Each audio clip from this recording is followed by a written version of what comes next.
Somebody messaged me, Neeraj, this one's for you. He said, how much for a 2.2 liter carbon fiber / plastic block? And I said, how much you got? And he goes, and he goes, he goes, usually you give an answer, not another question.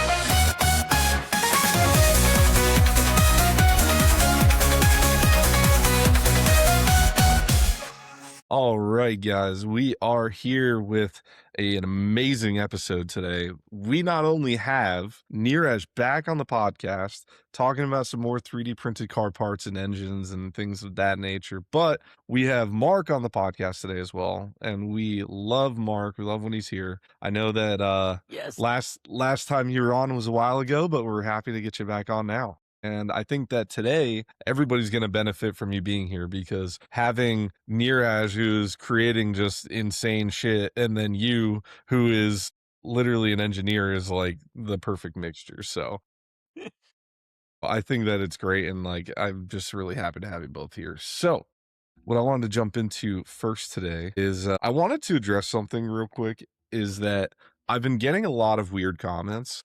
And I've had a lot of people not understanding that I'm joking. And one of the comments I got was on the video we just put out of Dave, who it was an AI photo of him filling his radiator with canola oil. And this guy commented and he said, why are you doing that? And he said, why are you filling the radiator with canola oil? And I said, no, we relocated it. And like, as a joke, I thought he would be like, relocated what, but instead he goes, I'm genuinely interested and I'm following. And I'm like, okay. Dude, that's when you just lean into it and be like, we relocated the engine. Well, then the other one I got, it's in the trunk. Somebody messaged me, Neeraj, this one's for you. He said, how much for a 2.2 liter carbon fiber / plastic block? And I said, how much you got? And he goes, he goes, usually you give an answer, not another question. So I said, well, if you got one, you would be the first. What is it worth to you? At which point he said, I have no clue. Just give me a price. And I was like, So Neeraj, that's up to you to answer. Yeah. What's the price? Does it come with a warranty? Yeah. The warranty is we print you another one in 30 seconds. Well, we have so much to dive into today. Neeraj and I were actually talking. He was putting together his new project. Something that we teased a little bit ago is that he was putting together a 3D printed EJ oil pan. And we were talking a couple weeks ago and he said, hey, I'm going to post it in the 3D printed car parts group. I go to find the group to find out that for some reason 6 months ago I got banned from it. And then I message the guy who owns the group and he's like, oh my God, what's up? And he goes, yeah, hang on. And then he just sets me on automatic post approval and puts me back in the group. So I was like, all right, sick. So now I've been inducted into the 3D printed car parts school platform, and I've been in all of their meetings and we've been talking about Neeraj all week. So I've been excited for this.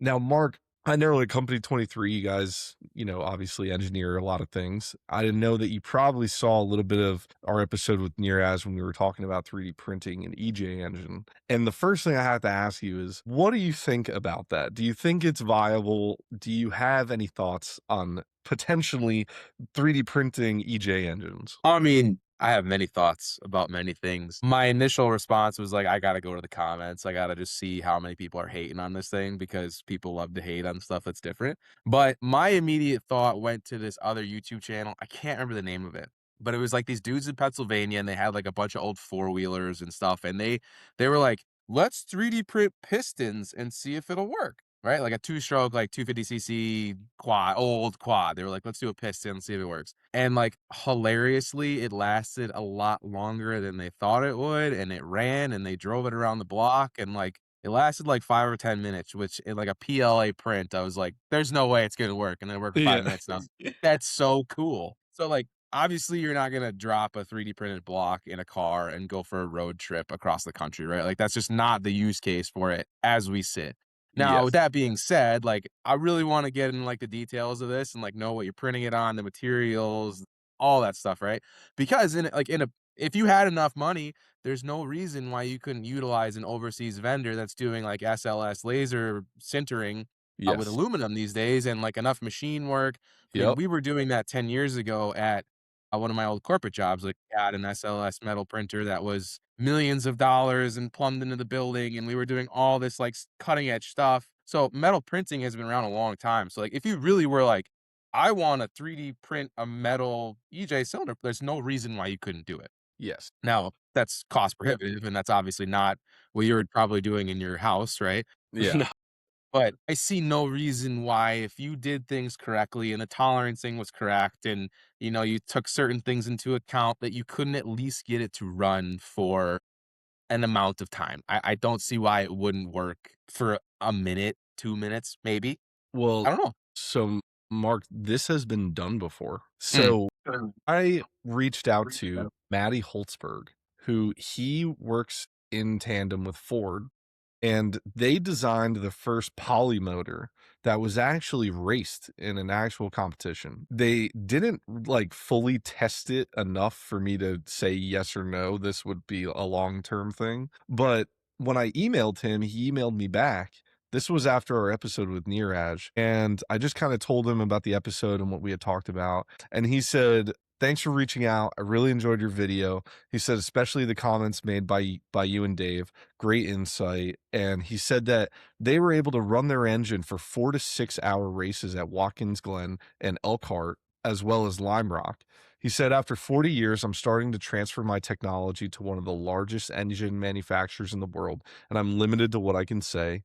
He said, maybe down the road, I'll be able to join you on your podcast. But he said, right now, everything is under wraps. So he's done it before. They ran 4 to 6 hour races, and then now he's working with a major manufacturer trying to make this a viable thing. So I think from what that tells me is that people are on the edge and the brink of this, and I think that people like Neeraj are like pushing certain formats, which is awesome, because being able to 3D print an engine like a Subaru engine, the block fits in a pretty small printer versus a poly motor for Ford, which obviously needs these big industrial heavy duty printers.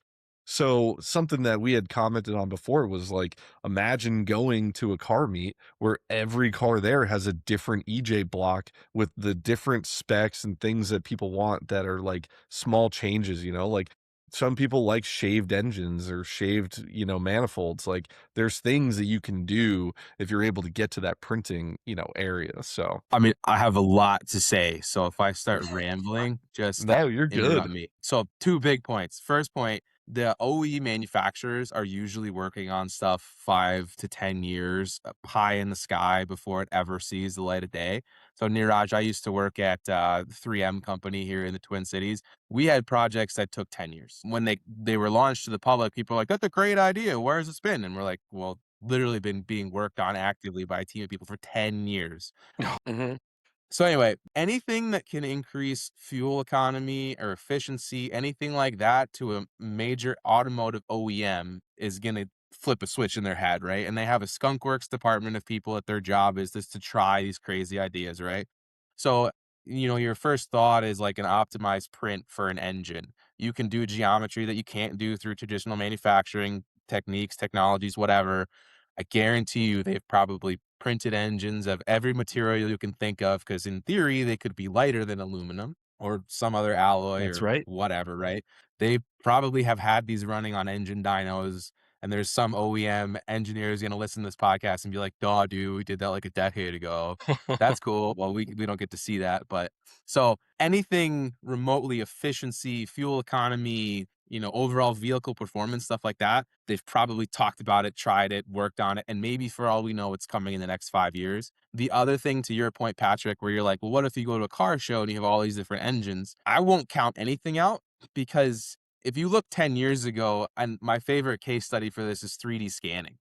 3D scanning 10 Mhm. years ago was unobtainium, dude. That was like Yeah. $100,000, a Yep. ferro arm and blue laser light. It was, you absolutely did not have one at your house, and if you did, you're a bajillionaire, right? Yeah. Now, fast forward Agreed. 10 years, 2026, I can hop online and buy an Einstar for $1,000 that I could scan a whole car with down to the half of a millimeter resolution, right? Like that's insanity. So for 10 years, we've made this giant jump.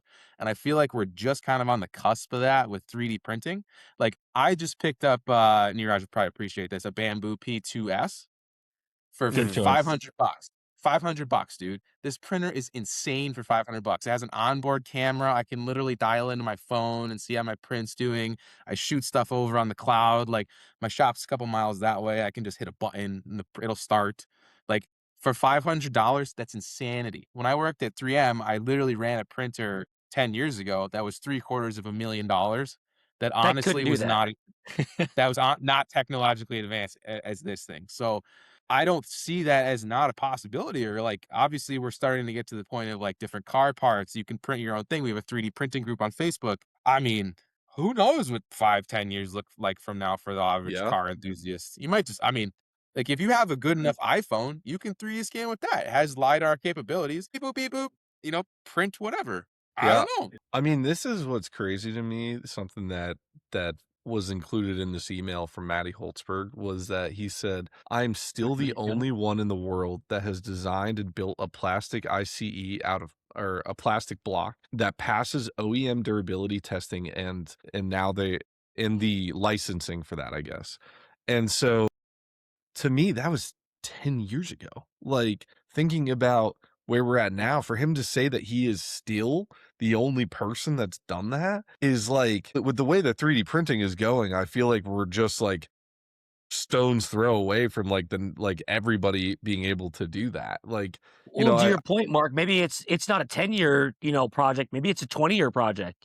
Some of these things take that amount of time. well, I think these manufacturers are also scared of what they don't understand, right? Nobody wants to warranty Sure. 3D printed engines for the next 10 years. I think it's just like, Sure. the amount of testing that's required to make sure that it actually stands up is like, you need to make sure it's going to last 10 years, It's like, Yeah. And I mean, I talked about this on a different podcast too, but I'll repeat myself. It won't be the first time. One of my engineering internships, I worked at Borg Warner Morse Tech in my hometown, Ithaca, New York, and they made the cam timing systems for Ford engines. The big one at the time was Coyote. This was 2012. Coyote was still pretty new, which is the 5-liter V8. One of the tests, like we had engineering dyno test cells, right? Cold cells, hot cells, whatever, like just a room with an engine that you could change all the atmospheric conditions around it. One of the tests was like literally they would freeze the engine down to 40 degrees below zero and let it sit overnight. They would fire it up in the morning and literally go full load, full throttle instantaneously on a cold engine. And one of the criteria for pass was that the cam timing system could not make any NVH. So you couldn't hear a rattle, basically, is what they were looking for. So for the OEMs, they won't launch something unless it's completely perfect through all their different test methods and protocols and all this stuff. So for all we know, they might have tried it and the 3D printed engine cracks right away, or it can't take the cold, or can't take the hot, or can't take the torque test, and we may never see it. But I guarantee it's been talked about, yeah. Doesn't Yeah, mean it no, So, that makes doesn't sense. work. Like, it's gotta doesn't be mean it doesn't idiot-proof. work. Yeah. Yeah. So for the OEMs to launch something, it literally has to work 40 degrees below zero here in the Twin Cities. It has to work 120 degrees in Death Valley. Like the average soccer mom 14,000 has to feet get it. here in Colorado. Yep, yep. And has to run the same. Unless they're You're 100% right. sure and they're gonna sell it, they're gonna get a return on the invest, blah, blah, blah, blah, blah, like all the business stuff, they won't do it. So yeah. Yeah. Well, what I want to turn to this new project that we've been working on is Neeraj. You've mentioned that you are putting together an oil pan that is going to be 3D printed. And I wanted to kind of jump into what caused you to go down this hole of building an oil pan. What is the benefit of it? And once you posted it in the 3D printed Facebook group, what was kind of the response that you got from some of these people that do this every day? Okay, well, I mean, I'm sure we're all familiar with the Subaru oiling problems, right? Our engines are kind of infamous, right? I mean, of Yeah. course, we've got head gasket issues and we've got, all sorts of other problems, ringland failure. But I think oil starvation is a real issue. And most of the time, that boils down to the oil pickup cracking. And I've got one right here, actually. I've got one, an oil pickup. And it's got these brazed joints on it. And Subaru, in their infinite wisdom, decided not to weld it, and they brazed it together, and it cracks, it's brittle, it fails. So that's kind of the major problem. But moving beyond that, there's still issues with oil starvations when you're cornering at high Gs, either on the track or sometimes when you're on the street. If you're doing donuts in a parking lot, you can run into issues with oil starvation. So there's companies out there that have sort of figured this out, right? Like Killer Bee and IAG, and they've got these pans, these baffled oil pans. And you can see that right there is the IAG competition pan, and it looks wild, right? So many baffles and one-way valves in it to try and combat the oil sloshing away from the pickup during heavy cornering, right? Yep. And when that happens, if you get like a second or two without oil flow, there's big chance you've done catastrophic damage to your bearings. And then Uncle Rodney comes knocking on your door. What people don't realize is at RPM, just revolutions per minute. Yeah, you're at 9, exaggerated. Let's say you're at 5,000 RPM or 4,000 RPM for, like you said, just a second, though. How many revolutions did your engine just make? Yeah. And something people also don't consider is that being at high RPM during a corner is more taxing on your oiling system than just being at low RPM doing that same corner, because there's so much oil flowing through. It just empties the area around the pickup really quickly. Yeah. So I thought, I've got this EJ engine just sitting on my desk, and, I've been working on this plastic engine block prototype for a little while now, right? And I'm thinking like maybe I could print an oil pan, right? Just like one day I was just thinking like, man, these Killer Bee and the IG pans, they're awesome, and they're beautiful, but they're $1,000, really, like, tax in and everything. So, and I mean, I have them on my cars, and I wouldn't have gone a different way, but just trying to think if there's some sort of cheaper method of making something that could be as good. And so, of course, me being the 3D printing guy, thought there must be a way to 3D print this. And you know what? Plastic oil pans exist already. So I think that's sort of the basis for this idea, is that this is not necessarily a new one, in that it's definitely, I think, possible. It's just the process for manufacturing is a new idea, I think. Sure. I think my immediate concern, and I'm sure you probably heard this in the comments, was surrounding with the Subaru design having the exhaust manifold effectively almost just wrapping the oil pan around. And so there has to be some sort of heat mitigation, although there's a lot of technology within heat deflection, whether it be with certain materials like reflective tapes and things like that, to where all of a sudden now that's not an issue. Because you're absolutely right. Plastic pans have been around, for quite some time. As Mark kind of said, they figured that they probably been testing plastic pans for 10 years before they came out with the first ever one. But these were probably surrounding the transmission in the early days. I think those are the ones that come to mind that I think I saw on the early days of, manufacturers level doing plastic composite pans. And it was mostly around transmission pans, which generally you have exhaust piping further away, a little bit. So Yeah, that's Now, definitely a big consideration.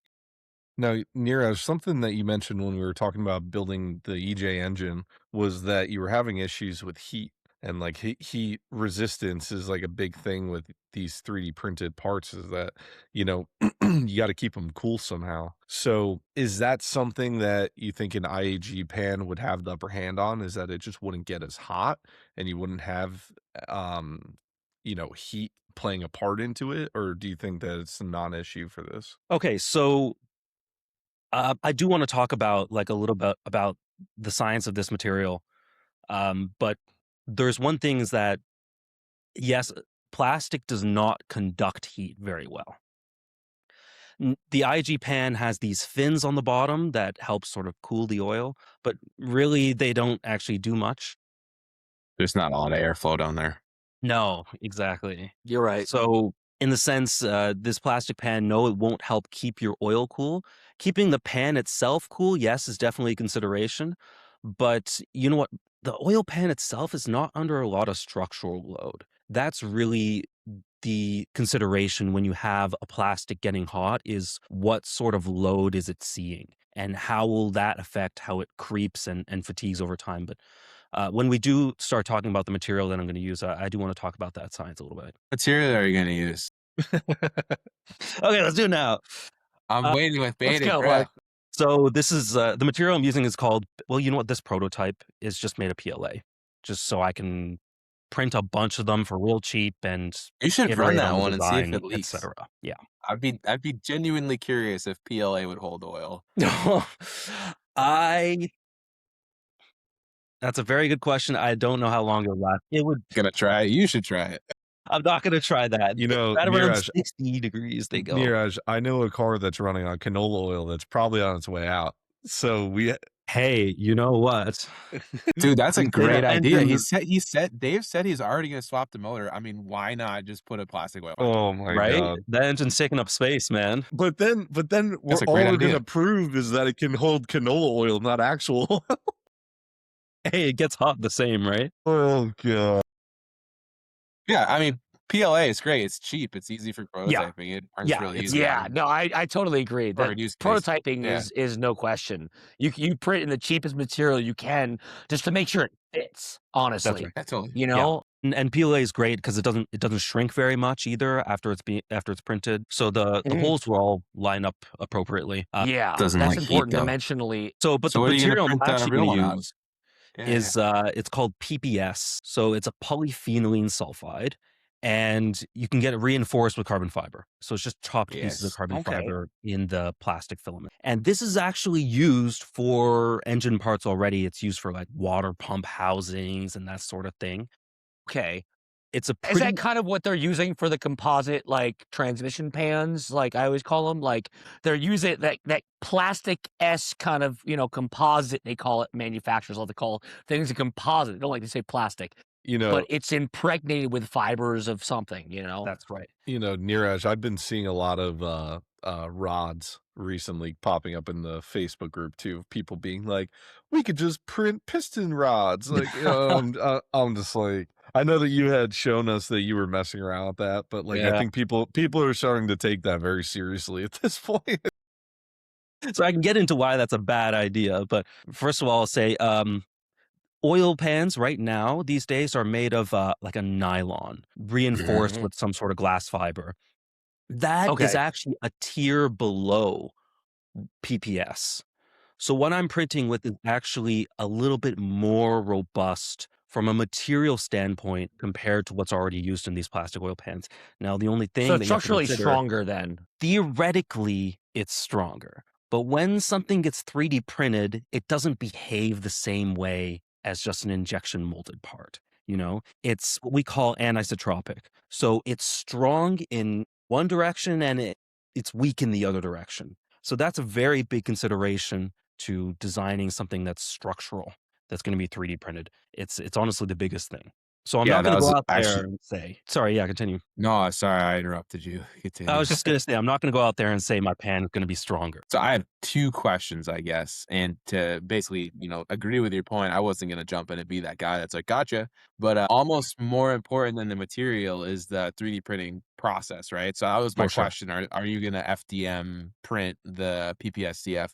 FDM is what fusion deposition material, which is basically like I have a fancy hot glue gun. I don't know, Dave and Patrick, how far down the rabbit hole of 3D printing Yeah. you guys have gone, but that's the Well, very I readily. think it comes down to kind of like layering is what you're questioning, right? Yeah. From what I understand, kind of like how That's right. you're layering things, and I structurally that, from what I do understand about 3D printing, is really important because you can just print something like I said, tensily, and you could do this with metal too. You can make something out of metal that's tensily strong one direction and not in the other, and whether that be through heat treating or just design. Whether you incorporate bracing or other structural elements, I think that's a really important dynamic here, that you have to understand that how you're doing something is not equally as important, if not as much important, equally as important as what you're printing it out of. Yes, definitely the process here is super important. But yeah, I am planning to use an FDM print for this Be PPS. brave, man. I know. Now, there's a couple things that we can do to make this just a little bit better. One is something called brick layers. So instead of just stacking the layers directly on top of each other, each layers, they sort of offset slightly. And then that way each layer is not just like bricks in your house. Each layer can't just separate from the same place the whole way down. That improves the strength a little bit. And then also, when you're 3D printing in this sort of enclosed space. And the temperature of the air in that space is actually a really important consideration. So that chamber temperature, you want to get pretty much as high as possible. So I've modified my printer to go super hot on the chamber temperature, and that really helps with the layer adhesion. So I'm this seeing might be about, this might be a dumb question Right.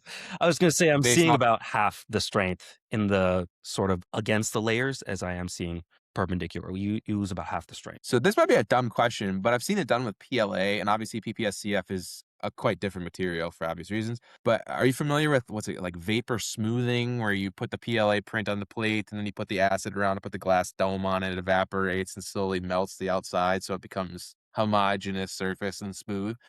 Could you do that with like a flamethrower or something for the PPSCF? Have a homogeneous part, and then all the isotropic loading doesn't matter because you've basically melted the layers slightly together. Like, is that a thing? Like, while we're thinking out of the box here, like, let's make this work. I'm invested now. I need an excuse to build a flamethrower. Yeah. Yeah, I mean, like, is there a different, in all seriousness, is there a different solution or is there a different chemical where you might be able to, manipulate your print once it's complete? Okay, yeah, so that's actually a really interesting idea. It's commonly done with ABS, acetone vapor smoothing, right? And that Yes. gives that sort of glossy, shiny surface. Mhm. Yeah, Now, the I've thing seen is with that. PPS is that it's so chemical resistant that there's literally nothing, no chemical that you can use to smooth it because nothing degrades this plastic. So you're right, Well, we could find something. Yeah. Maybe.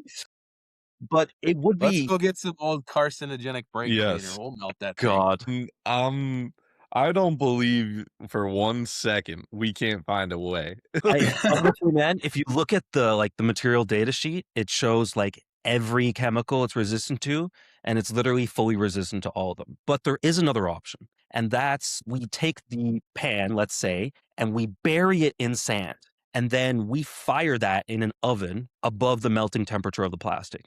And then you take it out and shake it off, and essentially it's all melted together now. And the sand kind of keeps its shape, you know? That's an idea that Mhm. some people have explored, but that's a lot of work. So essentially, it's like the same thing as like just building a mold. You're just heating it up to the point where it's like about to melt, and then you just keep its shape in the mold and then pull it out, and there you go. Yeah, it's a similar idea. Yeah. So I made my original question for that was like, okay, if you could dial it in on your own, I'm assuming you have a bamboo or something similar at home. If you could dial in the geometry, get everything great the way you want it, I don't even know if you could like SLA print PPS-CF, but to use a service bureau overseas or even domestically and be like, all right, because presumably, like, we used to use SLA all the time in my old job and outrageously expensive $1 million printers, but completely homogeneous parts, obviously, So for you guys, I don't know if Patrick and Dave, if you're familiar, it's a vat of liquid and a laser and it's space age. It's pretty cool. But basically, you don't have layer lines. So you have a completely, it doesn't matter which direction you pull in, whatever the buzzword is for that, but it's the same strength in every direction. If you could send that overseas, even because printing has gotten so unbelievably cheap overseas, I mean, I don't see why that wouldn't work. Like the Ford Mhm. 2.7 liter EcoBoost in all the trucks comes with a plastic oil pan. It has since what, 2016, I think. Right. But like, is there another option if your FDM doesn't prove fruitful to utilize a different service vendor? And You know, I don't see why it wouldn't work. Neeraj, I have no problem sending Matty Holtzberg about 100 more emails, and and I'm sure he's got the connect to do some. So to answer your question, you know what? The materials are just not there yet for SLA printing. The strength of SLA parts just doesn't match what we're getting with FDM yet. even in the weak direction, just because those materials like PPS, they're just not a thing yet. But I mean, it's a possibility for sure. Like maybe one day I could see it happening. But you know what? I don't know enough about the SLA technology to tell you if that could happen. And I think Matty Holzberg's block was injection molded. I'm pretty sure. And of course, the problem with injection molding is that you need $100,000 mold, Yeah. you know, and you're going to print You what? can 3D print molds. You can 3D print the mold. Yeah, no, we actually used to. USLS them, right? No, we would do them on like a polyjet, actually. Wow. Okay. Yeah, like That's a thing. Okay. they work. Yeah, I mean, we Cool. did this like 10 years ago. Like they work like for 5 or 10 shots, but if you're doing like a small 5 or prototype 10. run, like they work. I mean, yeah, like it I feel like works. we're getting somewhere near. Interesting. Yeah. Yeah, exactly. I Just mean, gotta like, find the mold now. why not? Well, it wouldn't be the sketchiest thing that he's done because I know Yeah. he caught a lot of heat for the steering coupler that he 3D printed. So We did a steering coupler. That's cool. Yeah, very cool. Are you? everybody It's in like the group was like, "You're gonna die." yeah, Why did it's you do bolt, that? right? Essentially, I just printed like, you know, you got those sort of 6-bolt aftermarket steering wheels, and they don't work with Yeah. that, you know, spline. So I cut the spline out of the OEM steering wheel and I bolted it into this adapter that I printed, and then bolted the steering wheel to that. So the plastic is taking the full load of steering, and yes, if it breaks, you lose steering. I mean, did you print it like 100% infill? 100% infill, and it's out of the strongest plastic that pretty much there Oh, is. I would Yeah. drive that, no problem. Yeah, Yeah, no problem. Hey, Guys, all nervous. You now. heard Mark's it here supports first, it. We're guys. good.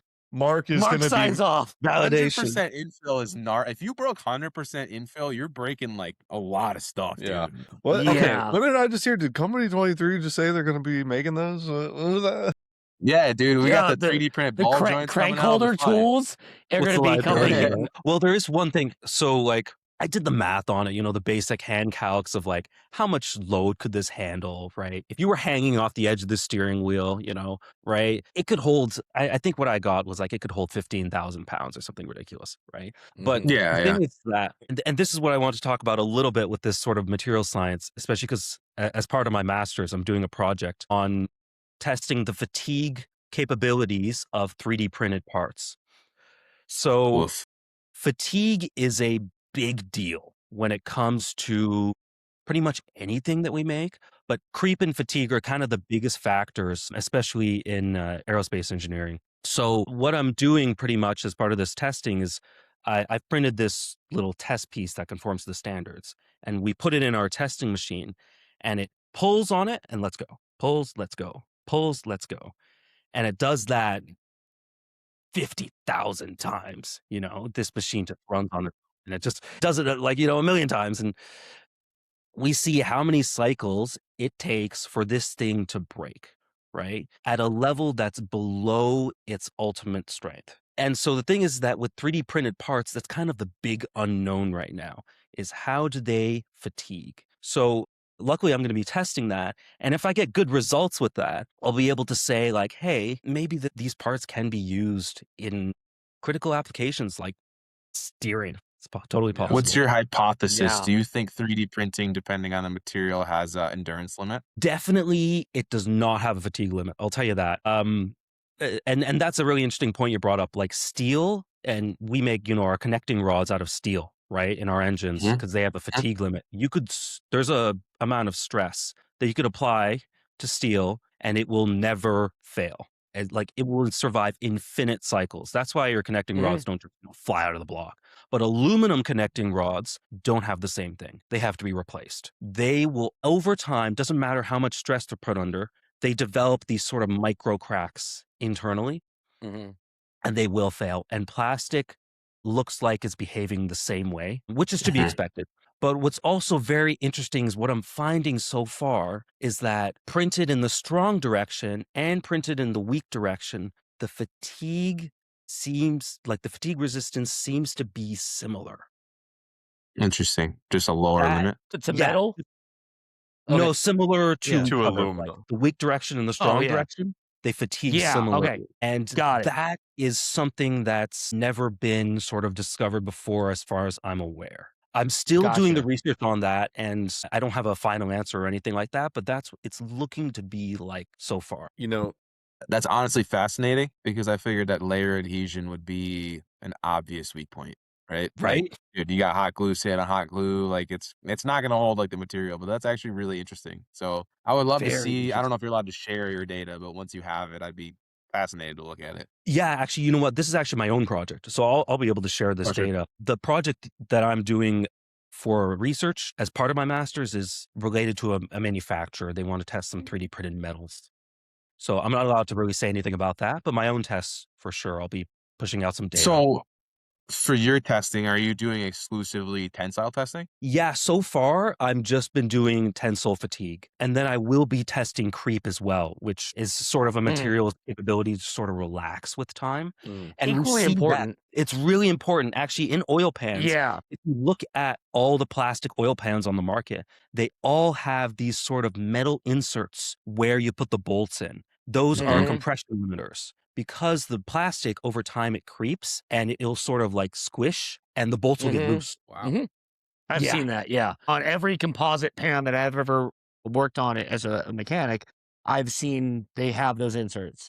And I always kind of thought that exact inclination just naturally was like, well, this was to mitigate any deformation to where you're always getting an equal compounding clamp force across this surface area. And what you're relying on is not the composite of the material that pan sealing is you're relying on that gasket material and Yes. having, whether it be a rubber O-ring or in Subaru's case, they love Fuji Bond.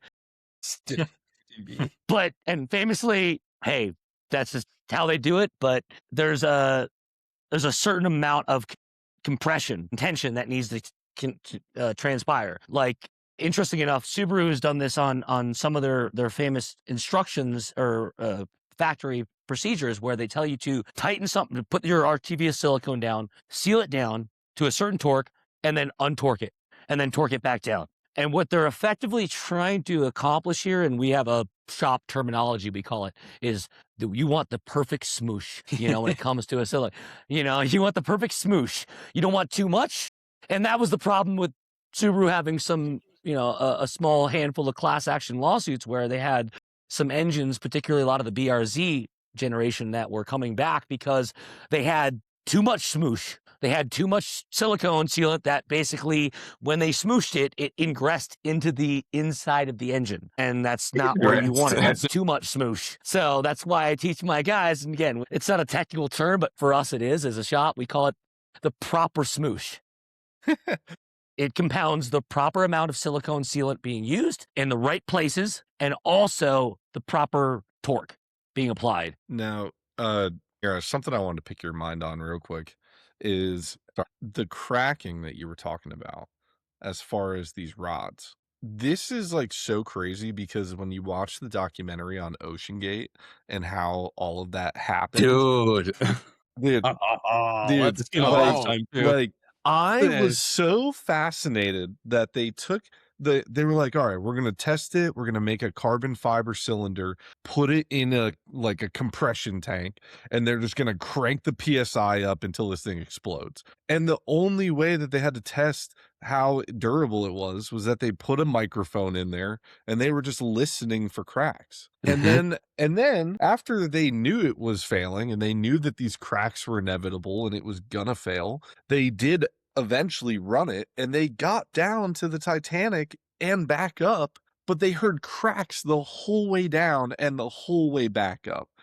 And then when they said screw it, we're not going to redo the hole, they ran it again with the cracks in there and it just continued to crack, and then that's when Ocean Gate happened. What I'm going to say is I hear enough noises from my Subaru engine. If I have to keep an ear out for cracks happening to my 3D printed engine, that is a deal breaker for me, I gotta say. The knock sensor's job just got a lot more involved. Yeah, the crack sensor. I Some need of to the noise. replace my crack sensor. No, but to your point, actually, I just took a course on carbon fibers last semester, and actually, we were learning some very interesting stuff about how to see if your material is failing. Because with carbon fibers, it's not necessarily obvious if some of the strands are letting go, right? And one of them is acoustic, right? And they mount these sort of piezoelectric sensors to the sort of fuselage.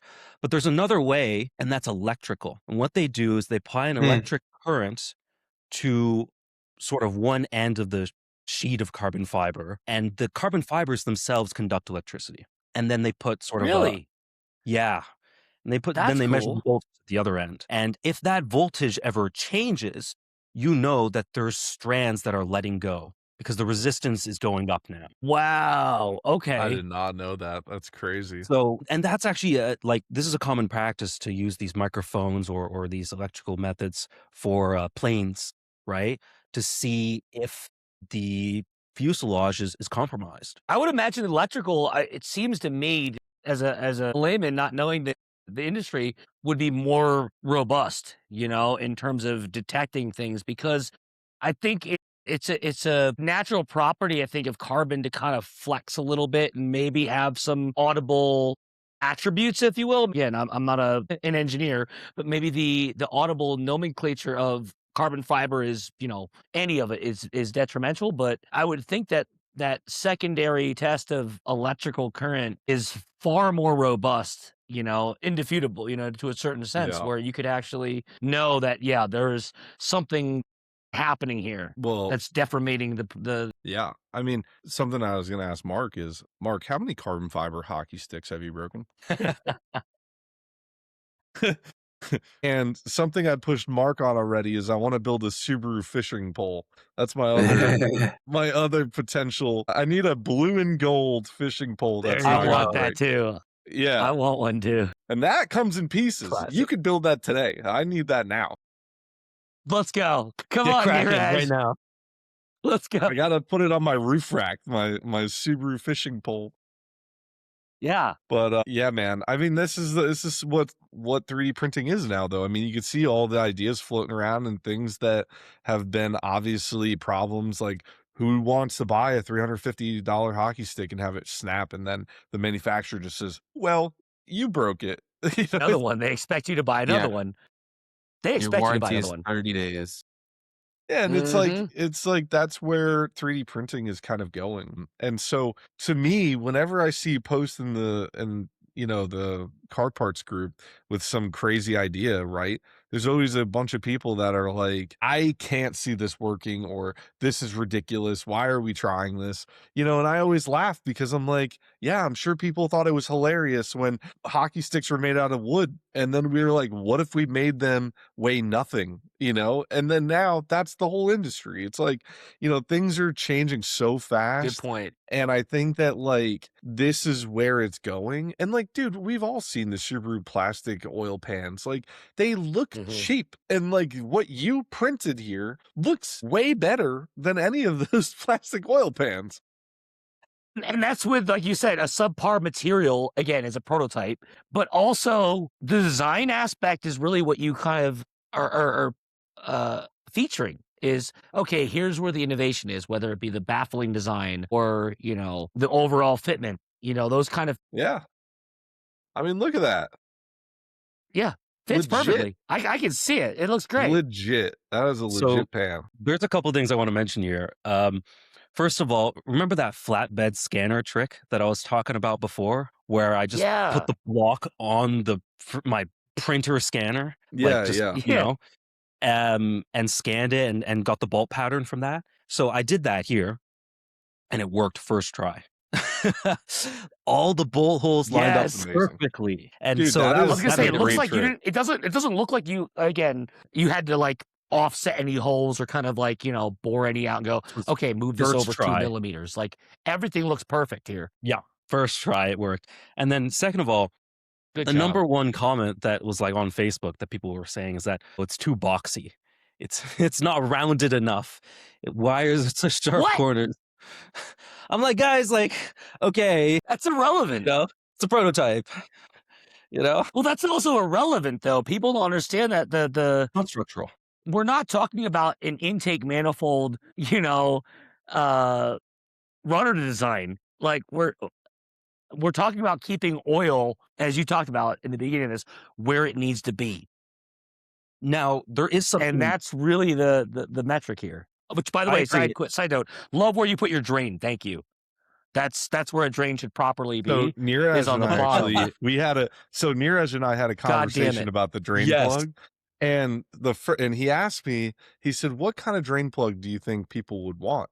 And I said, "I'll tell you right now, I have never found a quick drain plug where it has the push button where you can drain the oil. I've never found one that doesn't leak." And I said, Amen. if you can invent one that doesn't leak, you will change the automotive industry, because nobody uses them because they leak constantly. They just never work. Mhm. It's like So the easy drain where it's like got a flip, or like you push a button, like they're all The terrible. Fumotomo drain valve, which yes, we the will not Fumoto, yeah. install as a shop. Yep. We So will not that was a install. consideration for sure. That sort of fitting that you see on the oil pan there, the internal threads are an NPT fitting. So it's not Ooh. great for like repeated removal and insertion where you put the drain plug back on every time, like a normal oil drain plug. But I Mhm. think it will seal much better, especially if it's a one-time thing. Like you're putting your drain valve on it, that's going on once. You put some Teflon tape around it Yeah. and you just put it on, and that thing will seal. I mean, there's NPT fittings all around your engine, your oil pressure sensor and such. Sure. So and that takes Or for pressure. the record, BSP, It's which is what BSPT, Subaru you're uses. right. You shove the NPT one in there. Oh my God, no, no. I might have done that a couple of times. Oh God, yeah. I feel like every non no offense, every non Subaru only shop has encountered that. Where they're like, that's an NPT, and No, no, you're right. it's not British. exactly. And then, so one thing I did want to ask you guys is, of course, I've got the pan here as well. Um, there are some features I'm thinking of adding to this pan. I mean, I've got ultimate design flexibility here. I can Mhm. make the pan shape whatever I want. I can make the baffles whatever I want. So there's By a the way, couple this is things I what wanted to ask you guys. I hate that thing. We will not install them at my shop. We have a policy. If you want to bring one of those into us, we'll do your oil change, but install it yourself. that was the I picture I don't sent want anything to do Neeraj. with I it. Really? said I said make this, but make Nope. it work. Well, and to your question, Neeraj, I'd really love to see, and this is my problem with every drain on every engine, doesn't matter if it's Subaru or not. You have two problems, one of which is they're on the side of the pan, so you always have that little bit of bottom of oil you never get.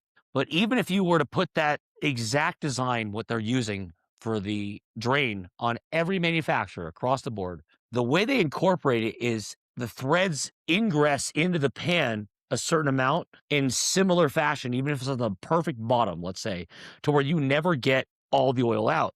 And I'm not a perfectionist saying I want every drop of oil out of my car. The point is there's occurring metal that is just part of wear in an engine. And my biggest pet peeve is that when you have a ingress into the pan, you never allow that metal to degress from the engine. And you basically have a small sump of metal shavings in the bottom of your oil pan for all of eternity.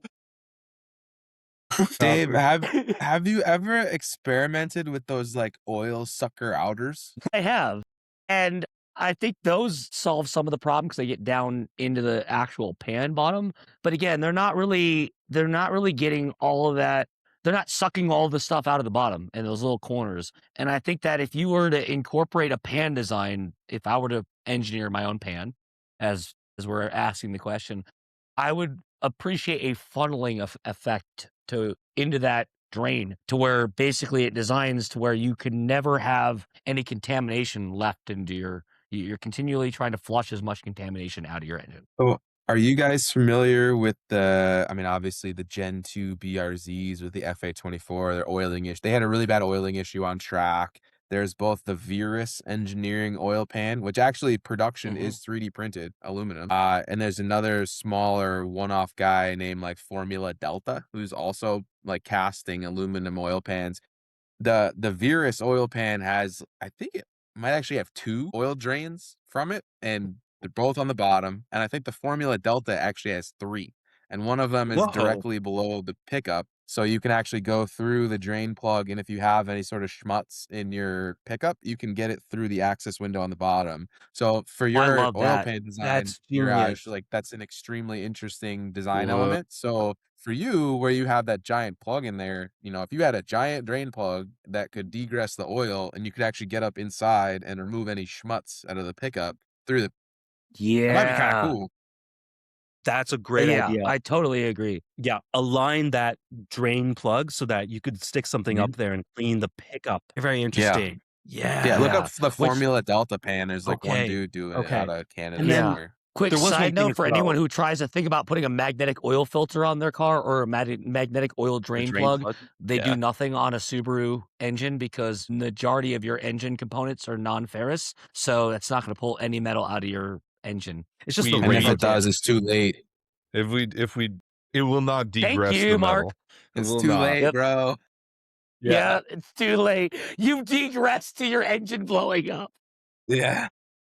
Your rod bearings are degressing the chat. Yeah. Yeah.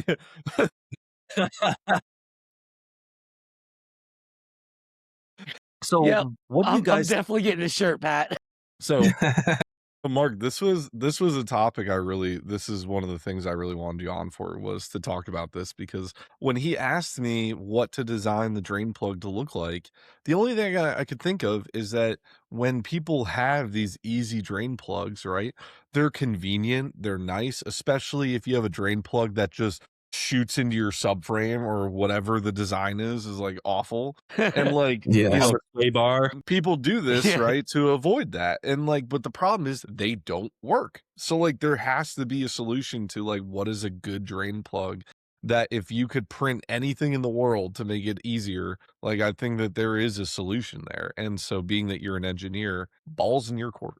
Yeah, dude, I will say though, it's very evident when you work on a vehicle if the people who engineered it also worked on vehicles. I don't know who they are, but the guy who designed my 2014 F-150 with the 3.5-liter EcoBoost in it, that dude wrenched in his spare time, or female or whoever, when you take the oil filter off, there's actually a built-in slide underneath it that the oil drips on and Uh-huh. channels it out through the skid plate hole. It is absolutely Toyota did genius. that too Shout out once. to that. Yep. Like, shout out to you guys for actually working on your stuff. Like, that is amazing. Yeah. So I think it's those little things and like the elements. Obviously, you're adding costs to the design, which is not always good, but like something like being able to put a bigger drain plug or just use a bigger thread pitch and being able to, at least see, is there schmutz in my pickup? That kind of stuff I think goes along. Yeah.